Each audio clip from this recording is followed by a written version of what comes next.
Приемните испити во Скопската гимназија Орце Николов го одмотаа клопчето за квалитетот на образованието во Македонија. Се поставија прашањата дали наставниците навистина пренесуваат знаење или учениците добиваат подарени петки.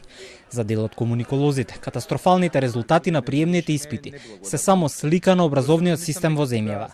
Систем кој што бара бројки и оцени и го добива истото од учениците, а некогаш можеби на сметка на вистинското знаење. Бојан Кордалов повикува да не се ставаат на тапет учениците кои покажале незнаење на тестот. Критериуми мора да има, вели тој, но може да се размисли и за зголемување на капацитетите во училиштата. Не сакам да верувам и не верувам дека на толков голем број на ученици оценките им биле подарувани. И ниту сметам дека ако се навраќаме назад и вршиме ревизија, дека ние ќе го најдеме проблемот. Мора да се фокусираме како да создадеме образование во кое што учениците ќе уживаат, ќе биде по нивна мера, во кое што наставниците ќе бидат задоволни. Тоа е она што ни треба.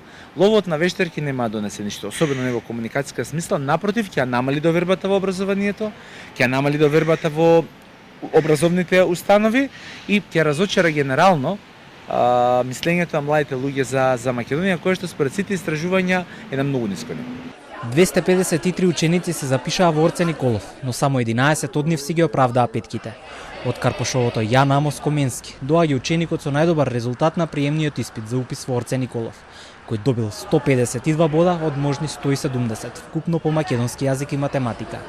Според податоците до кои што дојде Телма, најмногу примени кандидати има од основното Коле Неделковски во Центар, но и покрај 20 положени на приемниот испит, ниту еден не успеал да реши доволно за одличен успех, иако сите дошле со 5.00 од основна. Повеќе идни средношколци запишани во Орце Николов доаѓаат и од Војдан Чернодрински од Карпаш 19, Љубен Лапе од Аеродром 16, Песталоци 15 и Димо Хаџидимов 14. Само тројца од нив со одличен успех на приемниот испит. На испитот дури 70 ученици решиле за двојка. Заради ова и надлежните институции најавија дека ќе истражуваат како е дојдено до вакви поразителни резултати.